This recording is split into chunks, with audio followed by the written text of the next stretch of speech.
हरि ओम. ओम ऐं ह्रीं क्लीं चामुंडाय विच्चे. ओम जगदंबिकाय नमः. ओम श्री महालक्ष्मी च विद्महे विष्णुपत्न्ये च धीमहि तन्नो लक्ष्मी प्रचोदयात. ओम.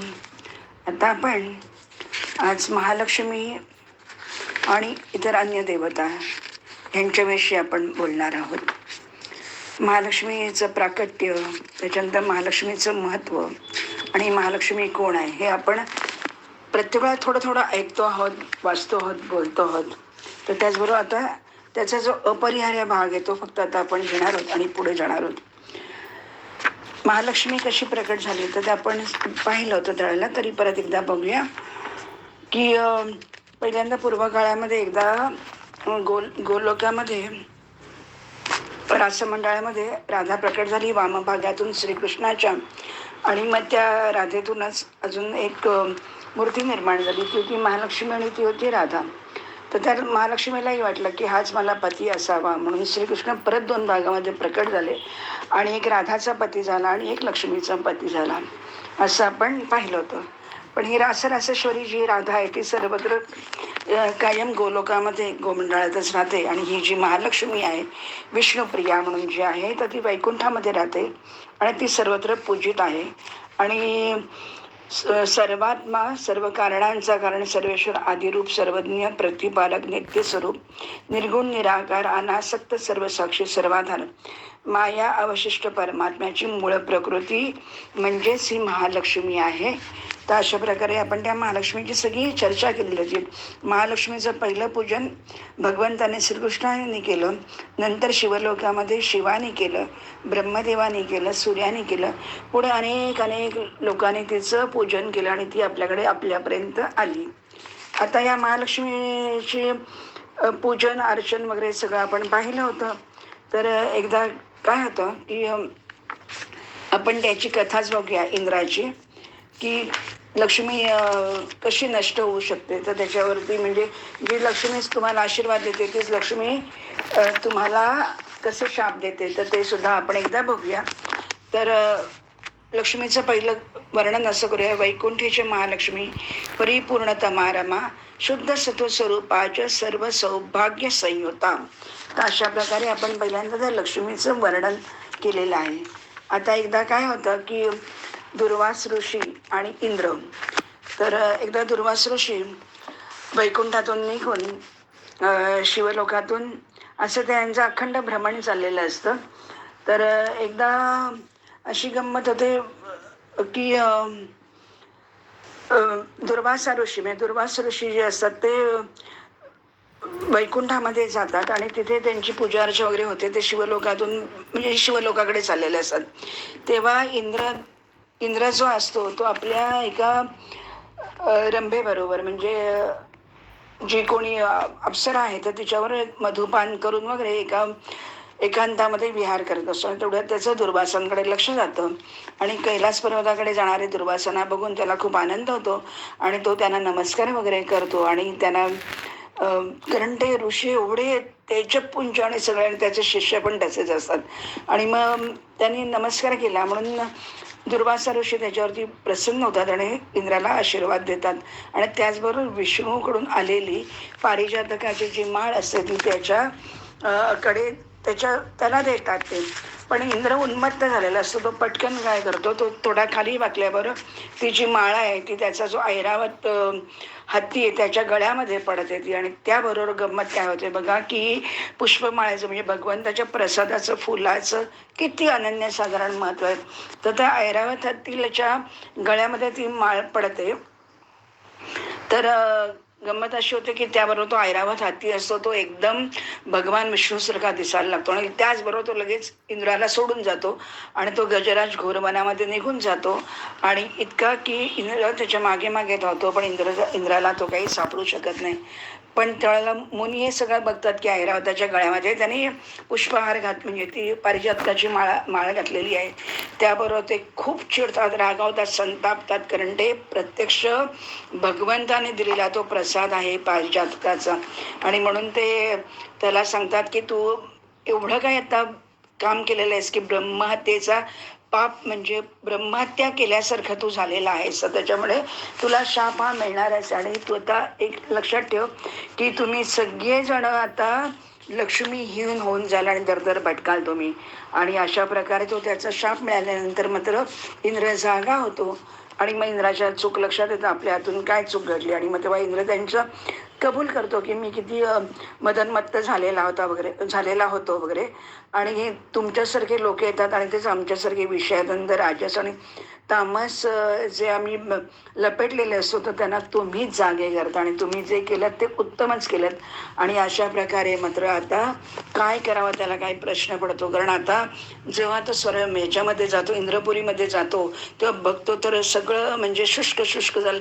देवदेवता सगळ्या अगदी म्हणजे अगदी स्त्री म्हणजे लक्ष्मी नाही ना, स्त्रीहीन झालेले असतात. म्हणून इंद्र काय करतो, पहिल्यांदा बृहस्पती गुरूंकडे जातो आणि त्यांना प्रणाम वगैरे करतो. आणि मग त्यांना सांगतो की माझ्या हातून असं असं पाप घडलेलं आहे, तर आता मी काय करावं असं तुम्हाला ते सामवेदाने त्याची स्तुती वगैरे करतात वगैरे.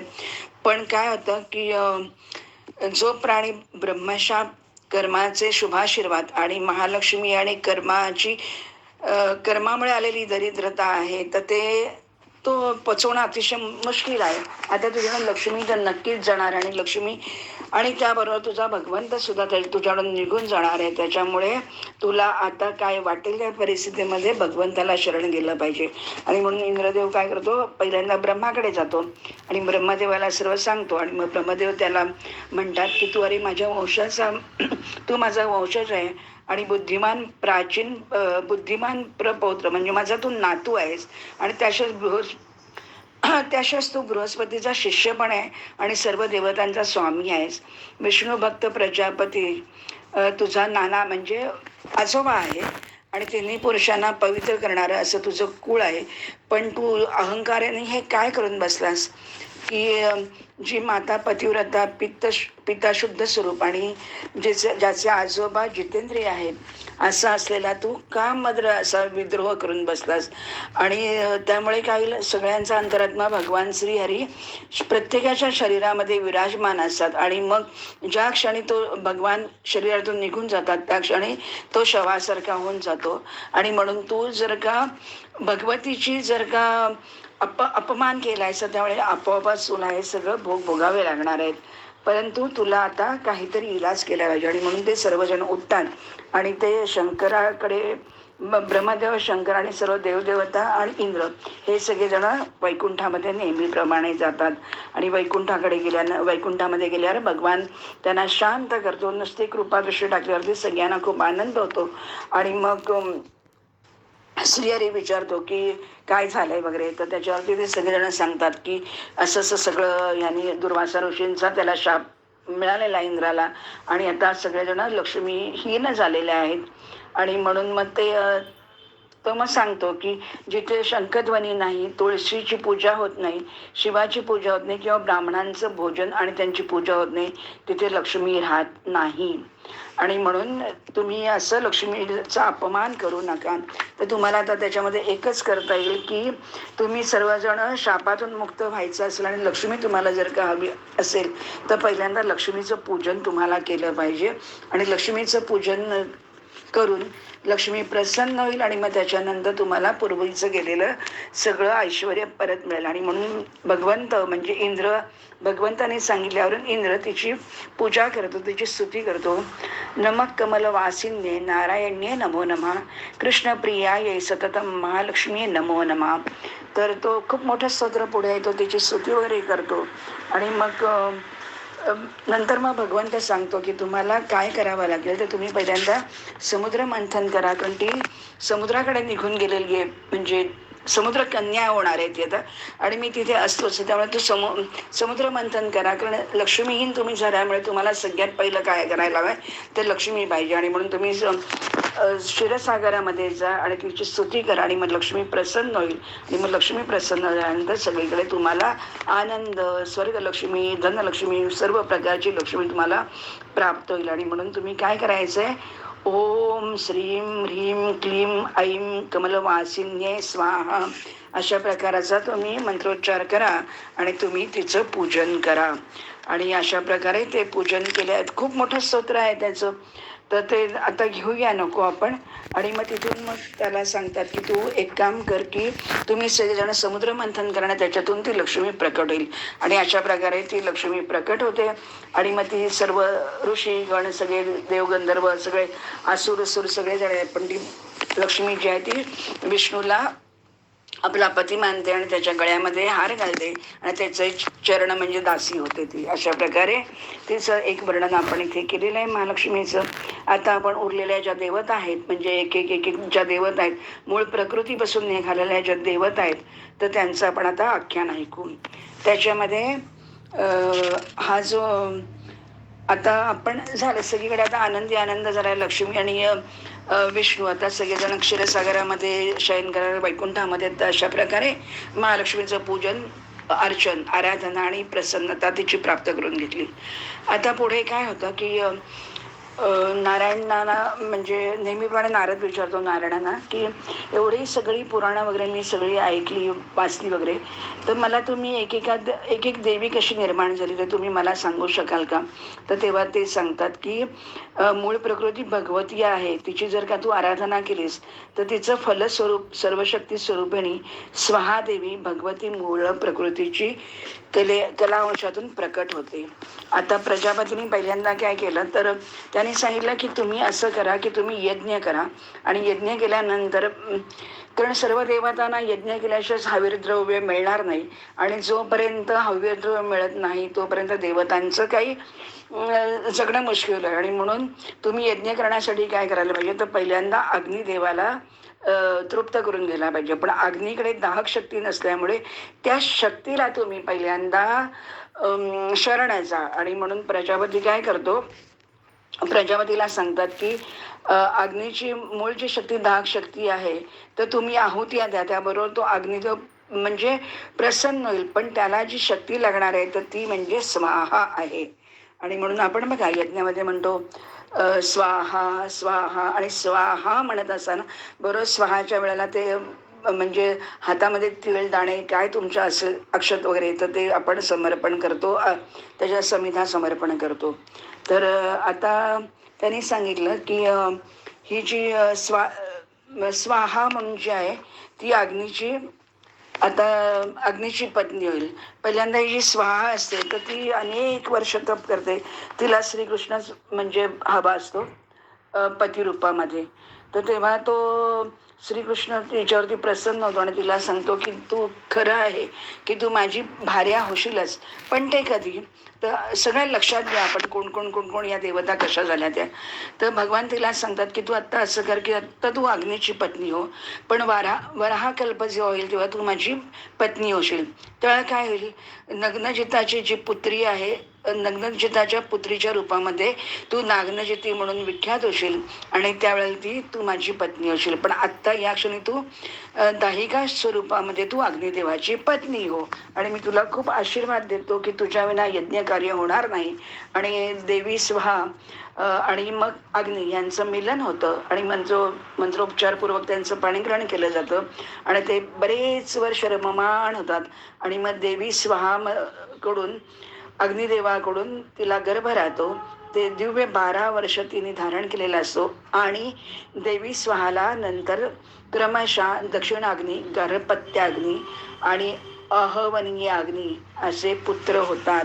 म्हणजे अग्निदेवाकडून, स्वाहाकडून त्यांना हे पुत्र प्राप्ती झालेली आहेत. आणि तेव्हापासून ऋषी मुनी, ब्राह्मण, क्षत्रिय आणि हे सगळेजण मंत्र मध्ये शेवटी स्वाहा स्वाहा स्वाहा असं करतात. आणि मग अशामुळे सगळे ब्राह्मण संतुष्ट झाले, देवतांना आहुती मिळायला लागली आणि सगळे या स्वाहायुक्त मंत्रामुळे सगळे सुजलाम सुफलाम झालं. आता ही भगवती स्वाहा वेदांगमय मंत्राने संपन्न आहे. ती मनसिद्धी स्वरूपा, सिद्ध स्वरूपिणी मनुष्यांना सिद्धी मुक्ती देणारी आहे. आणि तिचं मूळ मंत्र काय आहे तर ओम ह्रीं श्रीं वह्निजायाय देव्ये स्वाहा, अशा याने तिचं आपण पूजन करतो. आता तिची नावं बघा किती आहेत. ती 16 नावांनी प्रसिद्ध झालेली आहे. स्वाहा वन्नी प्रिया वन्नी जाया संतोषकारिणी शक्ती क्रिया कालदात्री परिपाक करी ध्रुवा गती सदा नराणांच दाहिका धन क्षमा संसार सार रूपाच घोर संसार तारिणी देव जीवन रूपाच देव पोषण कारिणी अशा 16 नावांनी तिचं पूजन केलेलं आहे. आता हे स्वधाच आपल्याला स्वाहाचं आपल्याला कळलं. महालक्ष्मी झाली, स्वाहा झाली. आता आपण त्याच्यावर स्वधाकडे जाऊया. आपल्याला माहिती आहे की जो आता पितृपक्ष चालूच होता, तर जोपर्यंत पितर तुमचं तुम्हाला आशीर्वाद देत नाही तोपर्यंत देवतांकडे तुमचं ते अन्न ग्रहण करत नाहीत. अशा प्रकारे एक सृष्टीचक्र आहे, कालचक्र आहे. म्हणून आता ही जी स्वधा कोण आहे तर तिच्याबद्दल आपण माहिती करून घेऊया. आता ही स्वधा जी देवी आहे तर ती पितरांना तृप्त करते आणि श्रद्धांच्या फळाची म्हणजे वृद्धी करते त्याच्यामुळे. आणि म्हणून काय करायचं आहे की पितरांच्या तृप्तीसाठी आपण स्वधा म्हणून आपण त्यांना अर्पण करायचं आहे. आता ही कशी झाली तर ब्रह्माजीने आता पितरांना पण पितर एकदा ब्रह्मदेवाकडे गेले आणि ते म्हणाले की आम्हाला सुद्धा काही प्राप्ती मिळाली पाहिजे, कारण आम्ही नुसतंच उपाशी राहतो, तर आम्हाला वायुरूपामध्ये जरी काही अन्न मिळालं तरी आम्ही संतुष्ट होईल, तर त्याच्यासाठी तू आमच्यासाठी काहीतरी कर. म्हणून पितृगणासाठी ब्रह्मदेवाने आपल्या मनातून एक देवी म्हणजे एक कन्या निर्माण केली आणि तिचं नाव मानसी देवी. हां, आणि ती कशी आहे तर ती पण तशीच आहे. विशुद्ध आहे, मूल प्रकृतीची अंशरूप आहे, वरदायिनी आहे, कल्याणमयी आहे आणि अतिशय मंद मंद स्मिता करणारी आहे. लक्ष्मीच्या सर्व लक्षणा म्हणजे लक्ष्मीच्याच लक्षणांनी ती गुणसंपन्न आहे आणि तिचं नाव स्वधा आहे आणि ती खूप सुंदर आणि छान आहे. तिचं सगळं देव्या म्हटल्यानंतर त्यांचं वर्णन करायची आणखीन वेगळी आवश्यकता नाही. भगवती स्वधा वरदानातून पितृगणांना, देवतांना, विप्र आदी सर्वांना संतुष्ट करते, त्यांचं मनोरथ पूर्ण करते आणि त्यामुळे काय होतं, या म्हणजे मानस आहे ही जी देवी, तर त्याच्यामुळे सर्व पितरही संतुष्ट झाले, त्यामुळे देवता संतुष्ट झाले, ऋषीमुनी संतुष्ट झाले आणि देवता संतुष्ट झाल्यामुळे आपल्याला सगळं सृष्टीचक्र चालू झालं. तर अशा प्रकारे तिचं सगळं वर्णन त्यांनी स्वधाचं केलेलं आहे. तर तिचा मूळ मंत्र असा आहे, ओम ह्रीं श्रीं क्लीं स्वधा देव्ये स्वाहा. स्वधा या शब्दाचा उच्चारण केल्यानंतर सुद्धा अनेक पापातून मुक्ती होते, एकतर वाजपेयी यज्ञाचं फळ त्याच्यातून मिळतं. तर अशा प्रकारे या स्वधा देवीचं सुद्धा वर्णन त्यांनी केलेलं आहे. जी व्यक्ती श्राद्धाच्या वेळेला अतिशय म्हणजे मनपूर्वक स्वधा स्तोत्राचं श्रवण करते, ऐकते, सांगते किंवा वाचते, तर ते श्राद्ध खरं म्हणजे पूर्ण फलदायी होतं आणि मग ती स्वधा तुम्हाला आशीर्वाद देते. अशा प्रकारे स्वधा देवीचं वर्णन केलंय. आता पुढे आपण जाऊया. ही दक्षिणा म्हणून आहे, भगवतीची दक्षिणा आपण देतो ना यज्ञ झाल्यानंतर. पुरोहिताला, ते जे कोणी आचार्य असेल तर त्यांना आपण दक्षिणा देण्याची पद्धत आहे. तर प्राचीन काळामध्ये गोलोकामध्ये भगवान कृष्णाची सुशिला नावाची एक गोपी होती आणि ती राधेची प्रधान सखी असते आणि ती सर्व त्याला गुण, त्याची लक्षणं, सौंदर्य सगळं जे जे काही असतं ते राधेसारखंच असतं, कारण ती राधाचीच म्हणजे जरी सुशिला नावाची जरी ती भगवंताची गोपी असली तरी ती गोपी आहे म्हणजे ती अर्थातच ती राधेसारखी दिसणारी आहे. पण एकदा काय होतं, एकदा अशीच ती बसलेली असते आणि सुशिला म्हणजे सुशिला गोपी, तर ती बसलेली असते आणि ती एकदम भगवान श्रीकृष्णाच्या वामभागातून ती प्रकट होते आणि म्हणून ती तिथे बसलेली बघितल्यानंतर मात्र राधाला अतिशय संताप होतो, ते चिडते, रागावते, कारण ती तिच्या वामभागामध्ये तिच्या शेजारी बसलेली बघितल्यावरती तिला खूप राग येतो आणि मग तेव्हा सुशिला नावाची जी गोपी आहे ती रक्षण कर कृष्णाला म्हणते, परंतु कृष्ण तिला समजावतो आणि तो स्वतःच मात्र अंतर्धान होऊन जातो. पण त्यावेळेला मग तो सुशिला आणि मग ती सांगते, जर काही सुशिला मला इथे जर का आता परत गोलोकात दिसली तर ती त्या क्षणी भस्मसात होऊन जाईल. आणि असं ऐकल्यानंतर ती गोपी असते ती खूप घाबरते आणि मग काय म्हणजे आता ती काय करू प्रश्न पडतो. पण श्रीकृष्ण पण काय करतो, त्याच वेळेला अंतर्धान पावतो आणि सगळीकडे कृष्णाला ती राधा पाहते, पण कुठेही तिला कृष्ण दिसत नाही. ती वेडीपिश होते, अगदी व्याकुळ होती, अगदी तिचे अगदी सगळे प्राण कंठाश येतात. आणि अधिष्ठित म्हणजे प्राणानाथा ईशा ईशेश्वरा तुम्ही, म्हणजे ती इतकी त्याला व्याकुलतेने हाका मारते वगैरे. आणि आपल्याला माहिती आहे पतीचं महत्त्व काय आहे, तर ती म्हणजे सगळं त्याच्यावरती सगळं म्हणत राहते की तुझं म्हणजे तुझ्याशिवाय मी काही अर्थच नाही, कारण मी जिवंतच नाही, तू नाहीस म्हणजे मी नाही, तर त्याच्यामुळे असं काही करू नको, तू मला दिसलाच पाहिजेस. आणि म्हणून मग असं झाल्यामुळे तो सांगतो की ती जी गोपी आहे, दक्षिणा गोपी आहे, तर तू तिला माफ कर. आणि म्हणून मग काय होतं, ती सांगते की ठीक आहे, तिला मी म्हणजे अगदी हे करत नाही, भस्मीभूत करत नाही, पण ही गोलोकातून जाईल आणि ही सुशिला नावाची जी गोपी आहे ती दक्षिणा नावाने खाली पृथ्वीलोकात प्रसिद्ध होईल. आणि मग आता ही भगवती लक्ष्मीच्या विग्रहातून ती स्थान प्राप्त करते. आणि म्हणून तिचं एक नाव दक्षिणा आहे. लक्ष्मी म्हणजेच दक्षिणा ना, म्हणजे काहीतरी पैसा अडका आपण धन द्यायचं म्हणजे तीच लक्ष्मीची दक्षिणा. आणि म्हणून भगवान नारायणाने महालक्ष्मीच्या विग्रहातून मर्त्यलक्ष्मीसाठी ती देवी प्रकट केली. तिचं नाव दक्षिणा, म्हणजे सुशिला जी गोपी होती ती दक्षिणा झाली. म्हणजे आपण जी दक्षिणा देतो ती सुशिला गोलोकातली आहे. तर अशा प्रकारचे इतके इतके सुंदर संदर्भ याच्यामध्ये एक एक दिलेले आहे. आणि मग दक्षिणा यज्ञपुरुष जो असतो, यज्ञपुरुषालाच ही दक्षिणा दिली जाते नाही का, म्हणजे आणि म्हणून परत कृष्ण तिला भेटतोच आहे. म्हणजे तर अशा प्रकारे एक एक एक एक मग दक्षिणा का द्यायला पाहिजे, दक्षिणा काय कशासाठी द्यायची, कारण यज्ञपुरुष जो आहे तो रमारूपिणी किंवा भगवती लक्ष्मीचीच दक्षिणा ही आहे, तर त्याच्यामुळे तुम्ही ते दान केलंच पाहिजे. आता इथे काय होतं बघा, ही दक्षिणा आहे, तर दक्षिणेला आणि तो जो यज्ञपुरुष आहे तर त्यांच्यापासून पुत्रप्राप्ती होते. आणि ती पुत्रप्राप्ती म्हणजेच काय, तर फळ, आपल्याला जे फळ मिळतं, म्हणजे यज्ञ केल्यानंतर आपण काहीतरी अपेक्षा केलेली असते आणि फळ आपल्याला हवं असतं, तर ती जी दक्षिणा दिल्यानंतर तुम्हाला, आपल्याला माहिती आहे पुजारी लोक आपल्याला सांगतात आपल्या ओटीमध्ये ते घालतात, आणि ते दक्षिणा म्हणजे ते तुम्हाला फळ, म्हणजे ते पुत्र, फळ म्हणजे काय, तर पुत्र रूपामध्ये म्हणजे फळ रूपामध्ये ती प्राप्ती होते. आणि अशा प्रकारे यज्ञपुरुष ते फळ देतो आणि म्हणून तुमचे सगळे यज्ञ सफल होतात. अशा प्रकारे धर्मदेवाने ते वर्णन सांगितलं. आता आणि परत त्यांनी पुढेही सांगितलं दक्षिणेचं महत्त्व किती आहे, कारण दक्षिणा जर का तुम्ही दिली नाही तर डबल टिबल चौबल करता करता करता ती इतकी मोठी होते की जर का ती तुम्ही दिली नाही. आपल्याला माहिती आहे ना की हरिश्चंद्राचं आणि विश्वामित्रांची कथेमध्ये आपण घेतलं होतं, दक्षिणा दिली नाहीस तू, सगळं तो देतो त्यांना हरिश्चंद्र, पण तो हरिश हे सांगतात विश्वामित्र की अरे तू मला हे सगळं दान दिलंस, पण त्याच्यासाठी पहिली दक्षिणा द्यायला लागते. तर ती दक्षिणा देण्यासाठी हरिश्चंद्राला चांडाळ होण्यापर्यंतची वेळ येते. तर अशा प्रकारचं ते सांगतात की दक्षिणा जर का दिली नाही तर माणूस नरकामध्ये सुद्धा जातो, आणि इतकंच नाही तर कुंभीपाक नरकामध्ये सुद्धा तो जातो. इतकं त्या दक्षिणेचं महत्त्व आणि त्याचं फळ सांगितलेलं आहे. तर अशा प्रकारे भगवती दक्षिणेचं पण पूजन अर्चन करायला पाहिजे. आणि मग दक्षिणेचा जो विध म्हणजे मंत्र आहे तर तो असा आहे, ओम श्रीम ह्रीम क्लीम दक्षिणाये स्वाहा, असं म्हणून ती दक्षिणा त्या यजमानाला द्यायची की तो यजमानाच्या करवी ती यज्ञपुरुषाला मिळते. आता इथे अजून पुढची जी कथा आहे ती षष्ठी देवीची कथा आहे. आपण थोडं आधी एकदा थोडं तिच्याविषयी बोललो होतो. षष्ठी म्हणजे जी मुलांना जीवदान देते, ती पंचमी आणि षष्ठीची. आता ती षष्ठी कोण आहे, तर ही भगवती षष्ठी मंगलचंडी मनसा देवी मूळ प्रकृतीच्या या सर्व कला आहेत. मूळ प्रकृतीच्या 6व्या अंगातून ही आविर्भूत होते, म्हणून हिचं एक नाव षष्ठी आहे. ती बालकांची अधिष्ठात्री देवी आहे.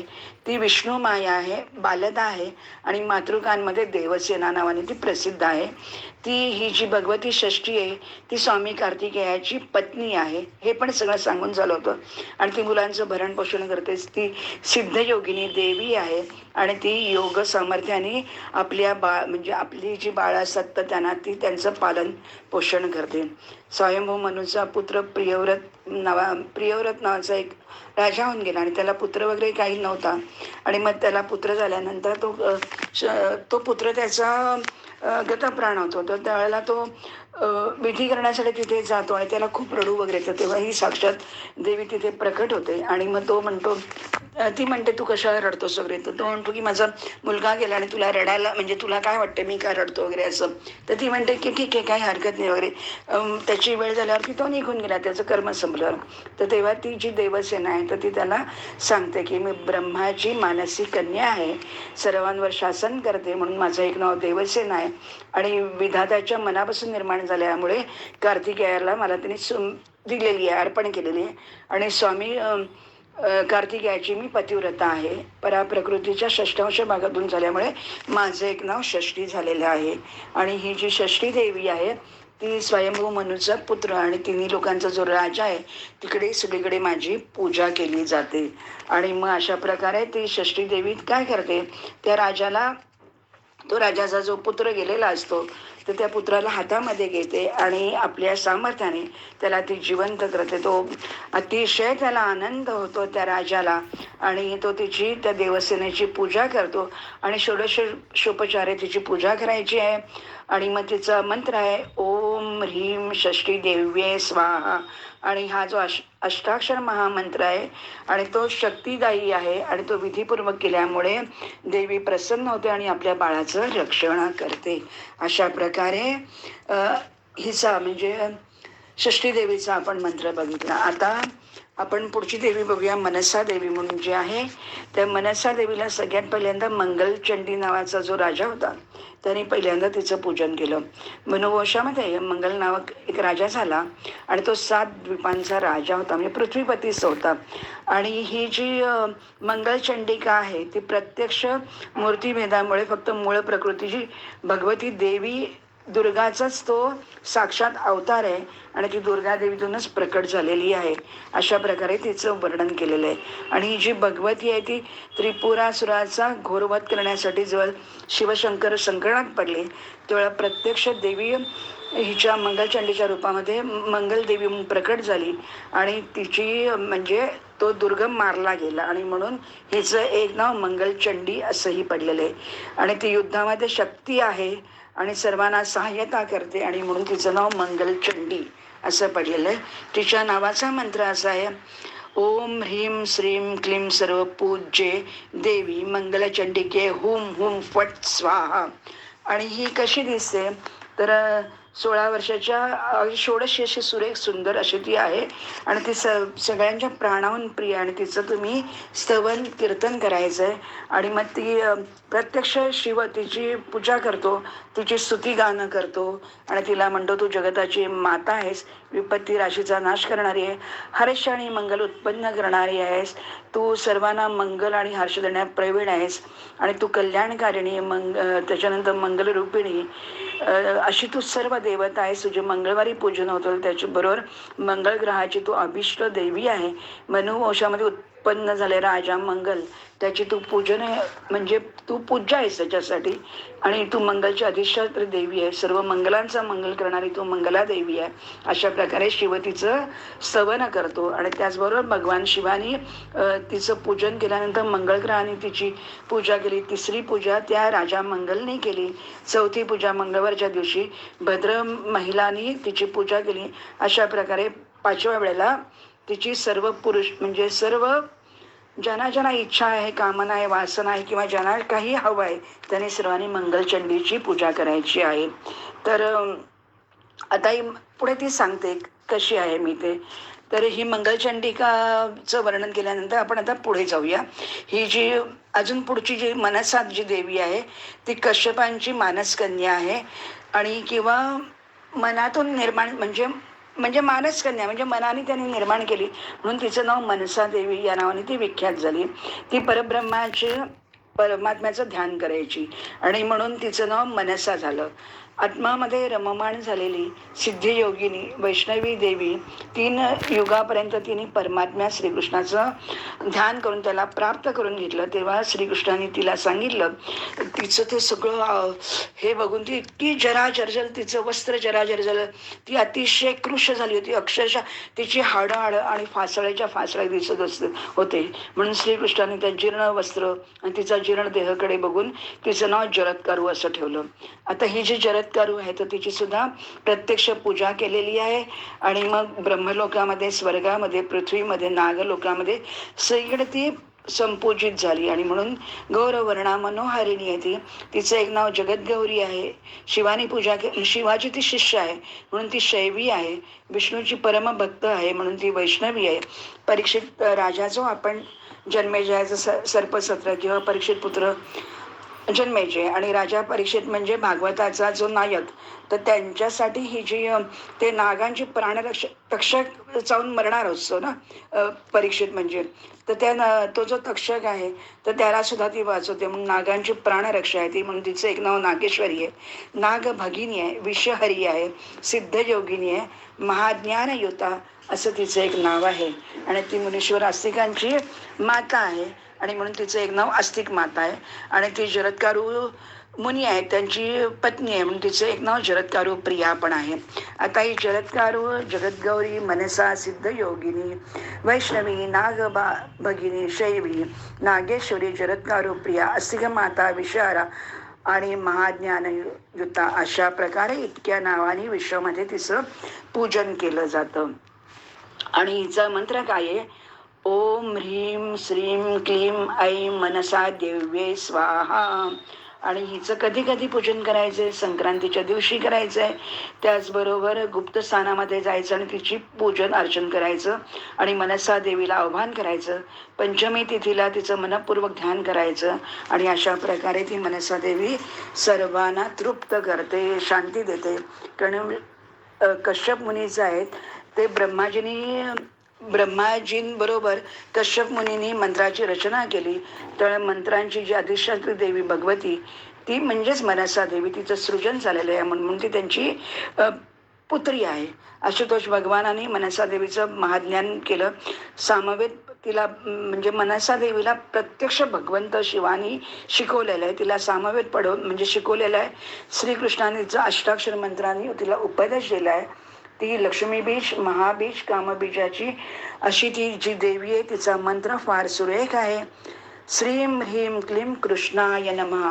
आता ही जी मुनिकन्या होती मनसा ती पुष्कर क्षेत्रामध्ये निघून गेली आणि 3 वर्ष तिने परमेश्वराची, श्रीकृष्णाची तपस्या केली. आणि अभिलाषित वर मागायला म्हटल्यानंतर तिने सांगितलं की श्रीकृष्ण तिला म्हणाला की तू सर्वांकडून पूजित होशील.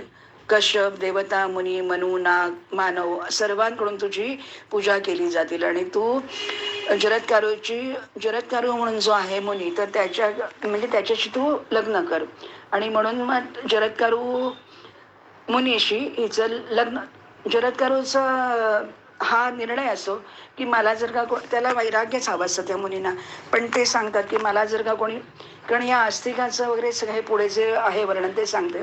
जरत्कारूंना जो मुलगा होणार असतो तो आस्तिक असतो आणि तो आस्तिक या तक्षकाचा जो जन्मेजयाचं सर्पसत्र यज्ञ चाललेला असतो तो थांबवणार असतो. आणि म्हणून जरत्कारूचं अतिशय गरज आहे की जरत्कारू आणि जरत्कारू ही जी मुलगी आहे तर त्यांचं लग्न झाल्यानंतर तो आस्तिक जन्माला येणार असतो. आणि म्हणून जरत्कारू बरोबर त्या जरत्कारू मुनीबरोबर त्या स्त्रीचं लग्न होतं. त्या दोघांचं लग्न होतं. ते खूप आनंदात वगैरे राहतात. एक दिवशी ते तिच्या मांडीवर झोपी जातात आणि सांगतात सायंकाळ झाली की तुम्हाला उठव. आणि त्यानुसार त्यांना इतकी झोप लागते की ते उठत नाही. महिला प्रश्न पडतो काय करावं वगैरे म्हणून, पण ते शेवटी त्यांना उठवते म्हटल्यानंतर त्यांना खूप संताप होतो, राग येतो आणि ते तिला शाप देतात आणि ते निघून जायच्या तयारीत असतात. तर तेव्हा प्रत्यक्ष सूर्यदेव कापतो. कारण सूर्यदेवाला पण ते शाप दिलेले लागतात की माझा तू जो म्हणजे व्यक्ती आणलेला आहेस. तर प्रत्यक्ष सूर्यदेव प्रत्यक्ष संध्यादेवी बरोबर त्यांच्याकडे येतो आणि तो सांगतो की तुम्ही मला क्षमा करा आणि त्याचबरोबर हिलाही क्षमा करा, कारण तिने तिचं पत्नीव्रत पाळलेलं आहे आणि म्हणून तुम्हाला तुमची केलेली साधना वाया जायला नको म्हणून तिने तुम्हाला उठवलेलं आहे आणि म्हणून तुम्ही तिलाही शाप देऊ नका. आणि म्हणून प्रत्यक्ष भगवंत तिथे येतो, श्रीकृष्ण येतो आणि त्याला शांत करतात. मग जरत्कारू प्रसन्न होतो आणि भगवान सूर्यालाही आशीर्वाद देतो आणि जरत्कारू देवीलाही आशीर्वाद देतो. आणि मग त्याबरोबर काय होतं, जरत्कारू त्यांना सांगते की मला एक एकतरी म्हणजे मी पत्नी आहे तर मला एकतरी पुत्र झाला पाहिजे, कारण मूळ उद्देश तोच आहे ना. जसा कार्तिकेय जन्माला येण्यास तारकासुराचा वध करण्यासाठी कार्तिकेय पाहिजे असतो, म्हणून शंकर पार्वतींना एकत्र आणले. तसं या जरत्कारू मुनीला आणि जरत्कारू देवीला हिला एकत्र आणण्याचा उद्देश तो आहे की त्यांच्यापासून अस्तिक जन्माला येणार असतो आणि तो तक्षक यज्ञ तो जो आहे तो थांबवणार असतो जन्मेजयाचा. तर अशा प्रकारे ते म्हणतात की ठीक आहे तुला पुत्र होईल. आणि म्हणून मनसादेवीची ताकद बघा, सामर्थ्य, शक्ती बघा तपाची. तर म्हणून तो मनसादेवी जे तिच्या नाभीला ते जरत्कारू स्पर्श करतात आणि सांगतात तुला अतिशय श्रेष्ठ मृदुभाषिणी सुशील पतिव्रता अशी तू आहेस. त्याच्यामुळे खूप श्रेष्ठ असा ब्राह्मणांचा अग्रणी तेजस्वी तपस्वी यशस्वी गुणसंपन्न असा तुला पुत्र होईल आणि तो सर्वांचा अभिष्ट करेल. आणि असं म्हणून जरत्कारू मुनी निघून जातात तपाला आणि इथे अस्तिक म्हणून तिला मुलगा होतो. आणि मग मनसादेवी आपल्या भावाकडे येते, म्हणजे त्या नागांकडे येते. आणि मग अशा प्रकारे ती मनसा देवीकडून तो जरत्कारू देवी मनसा देवी या सगळ्यातून जे एकमेकांचा जो काही प्रॉब्लेम असतो तर तो निघून जातो. आणि मनसा देवीमुळे हा आस्तिक जन्माला येतो आणि आस्तिक तिथे जातो आणि जन्मेजयाचं सर्पसत्र थांबवतो. आता ते खरं म्हणजे एवढं सगळं वर्णन सांगायची गरज नाही की का तो तक्षकाला जाणार होतो. तर जन्मेजयाचे वडील आहेत परीक्षित, तर त्यांना शाप मिळाला असतो. ऋषशृंगी जो मुनी आहे तो त्यांना शाप देतो आणि तो सांगतो की तक्षक 7 दिवसाच्या आत मरण पावेल. कारण काय आहे, ऋषशृंगीला त्यांनी शमिक ऋषींना त्याच्या गळ्यामध्ये म्हणजे मृत सर्प लागलेला असतो. म्हणून शमिक ऋषींचा जो मुलगा आहे ऋषशृंगी तो त्याला शाप देतो आणि त्यामुळे तो शाप नक्की राजा म्हणजे ग्रहण करतो. आणि त्यानुसार तो परीक्षित आता प्रयत्न करतो की सगळ्यापासून वाचण्यासाठी, पण प्रत्यक्षात 7वा दिवस येतो त्याबरोबर तक्षक त्याला चावायला जातो आणि मग तो चावतोच म्हणजे तक्षक त्याला, कारण जी ऋषीवाणी झालेली आहे ना ती सफल व्हायलाच पाहिजे. पण मग त्याच ही सगळेजण पुढचं सगळं ते होतं. आस्तिक तिथे येतो, कारण ती जरत्कारू असते ती सांगते माता आस्तिकाला की अरे तू तिथे जा आणि जन्मेजयाचं सर्पसत्र थांबव, कारण आपण सगळे नागवंशी आहोत आणि त्याच्यामुळे नागच जर का सगळे गेले, सर्प निघून गेले तर काय करायचं. आणि म्हणून आस्तिक तिथे जातो, सर्पसत्र थांबवतो. हा मूळ तिथला उद्देश आहे.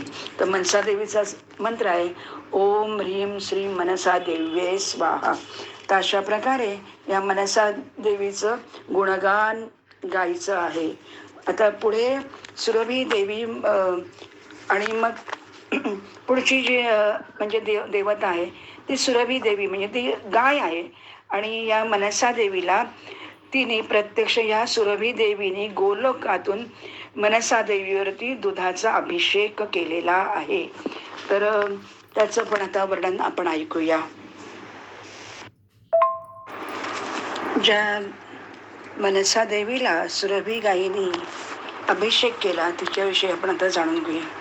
ही सुरभी देवी म्हणजे कोण आहे. ही देवी म्हणजे गाय आहे.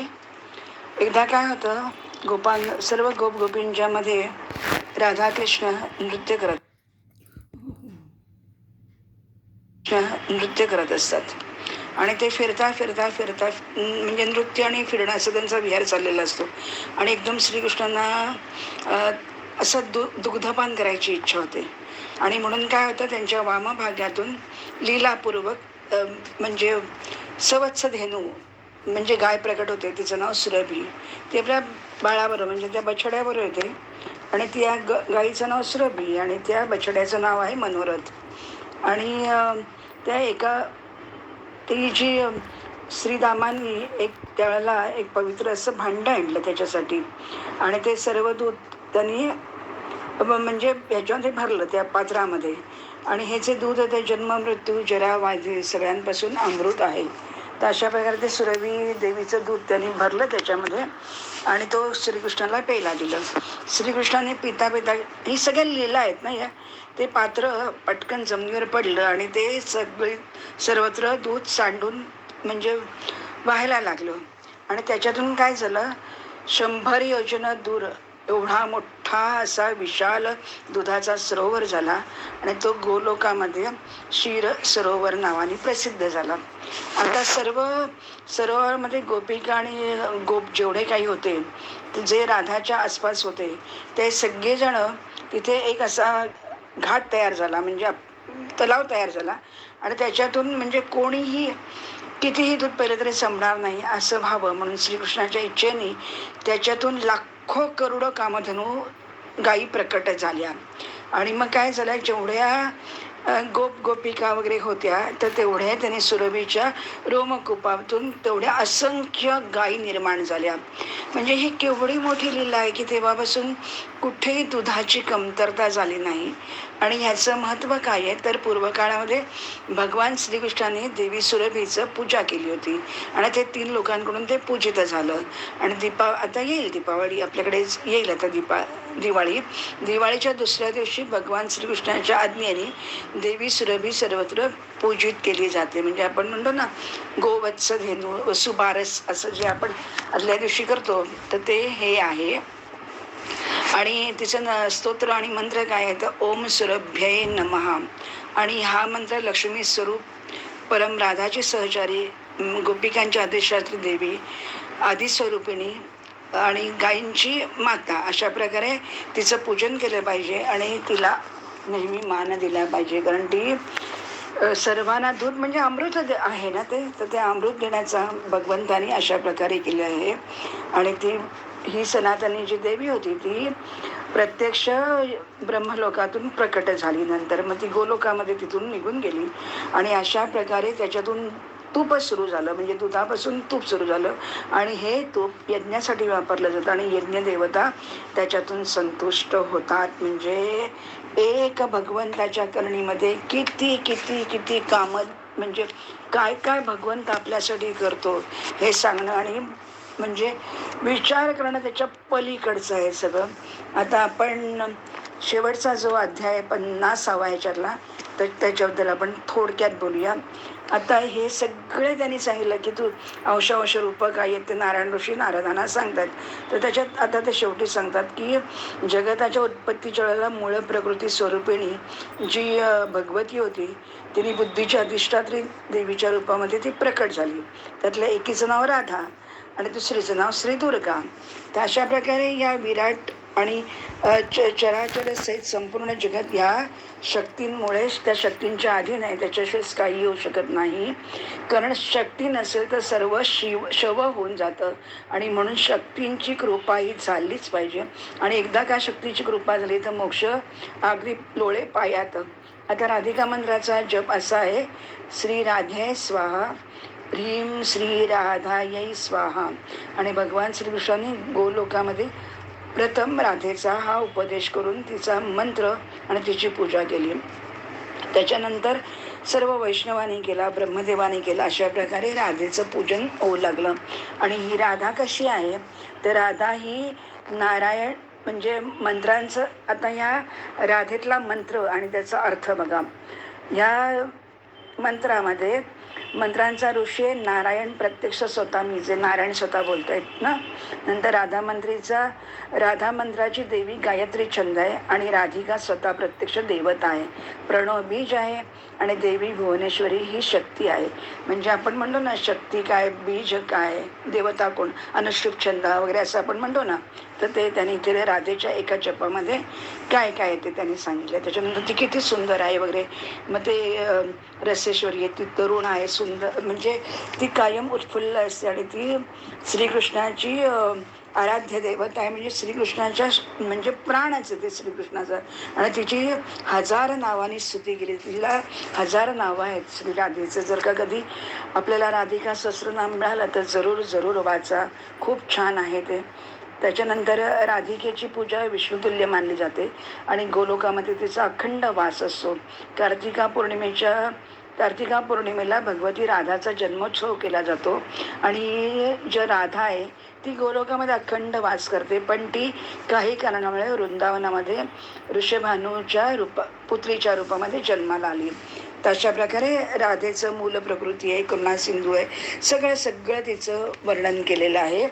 तर नमस्ते परमेशानी रासमंडलवासिनी रासेश्वरी नमस्तुस्ते कृष्ण प्राणाधिक प्रिये नम सरस्वती रूपे नम सावित्री शंकरी गंगा पद्मावती रूपे षष्ठी मंगलचंडिके तम नमस्ते तुलसी रूपे नमो लक्ष्मी स्वरूपिणी नमो दुर्गे भगवती नमस्ते सर्वरूपिणी मूल प्रकृती रूपाम त्वाम भजामह करुणार्णवाम संसार सागरात अस्मात उद्धरांब दयाम करू. अशा प्रकारे तिचं स्तोत्र म्हणजे गायन करायचं आहे. आणि आता ती जी दुसरी जी देवी म्हणजे भगवती दुर्गा, तर त्याच्याविषयी आपण बोलूया. ही सर्व समस्त प्राण्यांची बुद्धीची अधिष्ठात्री देवी अंतर्याम स्वरूपिणी आहे आणि म्हणून हिचं एक नाव जगतामध्ये दुर्गा नावाने ती प्रसिद्ध झाली. आणि तिचा मंत्र काय आहे तर आपण सारखा रोज सुरुवातीला म्हणतो ओम ऐं ह्रीं क्लीं चामुंडाय विचे. तर ब्रह्मा विष्णू महेश हे ह्या मंत्राचे ऋषी आहेत. गायत्री उष्णिक आणि अनुष्टुप हे 3 त्या मंत्राचे छंद आहेत. महाकाली महालक्ष्मी आणि महासरस्वती या मंत्राच्या देवता आहे. रक्तचंदिका दुर्गा तथा भ्रामरी हे मंत्राचे बीज आहे. नंदा शाकंबरी आणि भीमा या देव्या या मंत्राच्या शक्ती आहेत. काय तुम्ही नुसता जर का ओम ऐं ह्रीं क्लीं चामुंडाय हा नुसता जरी मंत्राचा जप केला तरी आपण किती देवतांना प्रसन्न करू शकतो हे आपल्याला लक्षात येतं. त्याच्यानंतर त्यांनी म्हणून काय केलंय महाकालीचं ध्यान सांगितलंय पुढे. तर महाकालीचं ध्यान करायचं आहे.